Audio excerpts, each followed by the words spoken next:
This is TWiT. You are the author of Will Robots Take Your Job? It's a plea for consensus. Now, I went through this book about a week ago, and then I went through it again last night just because it brings up, it touches on so many topics that I think are a cause of fear in modern society. Specifically, well, the title says it all, Will Robots Take Your Job? Will the development of technology and increasingly advanced smart technologies make work obsolete? Now, I'm not going to spoil it. We're not going to jump too far ahead. You obviously have some very strong feelings about what it means to have smart technologies take over. But why do you think this is a reemerging fear now? I mean, we can go back to the Industrial Revolution. We can go back to the Luddites to show what happens when people fear that machines are taking their jobs. But it feels different this time, doesn't it? I mean, compared to, say, the Industrial Revolution, the smart AI revolution or the IT revolution has a different flavor to it that I think makes people really think that now they are in risk of losing their jobs, losing their livelihoods. I think there are two different questions here. One is to take seriously, if you like, the notion that this is just another industrial revolution. It's a big one, but we've had them before, and therefore it'll all be okay in the end of the day. I think that's one question, and I think that question isn't at all as comfortable as people tend to think who answer like that. I think you dig into what really happened during the Industrial Revolution, and you find there was enormous dislocation. And you look back to more recent industrial revolutions, and whether you want to go to Detroit or to Gary, Indiana, which was once an extraordinary prosperous community 100 years ago, named after the guy who ran U.S. Steel, and every other year is now the homicide capital of the U.S. Of course, Detroit with its water. Or you go to Britain, look at South Wales, the destruction of the mining industry, Clydeside and shipbuilding. I mean, these things that we actually did do in the past that in the long term was successful were in fact enormously costly for communities, for individuals. Generation would often lose its jobs and they just never get another one. So I think it doesn't do to be glib, even if what's happening now is essentially the same as happened before.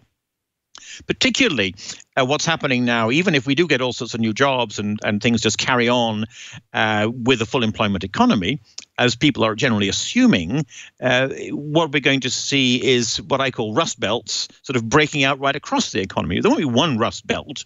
There'll be rust belts in retail, rust belts in law, rust belts in psychology and counseling, rust belts, obviously in driving.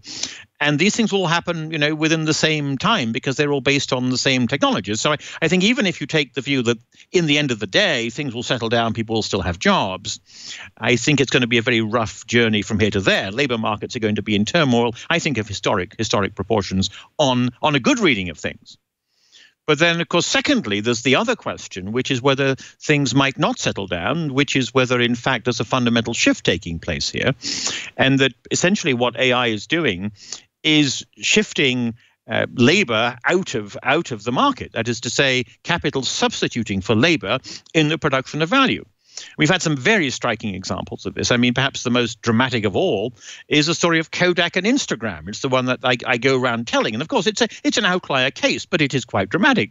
When Kodak was in their heyday as the dominating global photography, Kodak Corporation itself had 145,000 people working for it, plus gazillions more in Photoshops all over the world.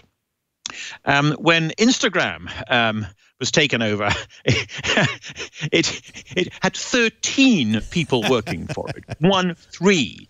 And Instagram, of course, is now how we think about photography. So, I mean, that's quite dramatic, and it shows basically the substitution of a digital product for an analog, a real world product.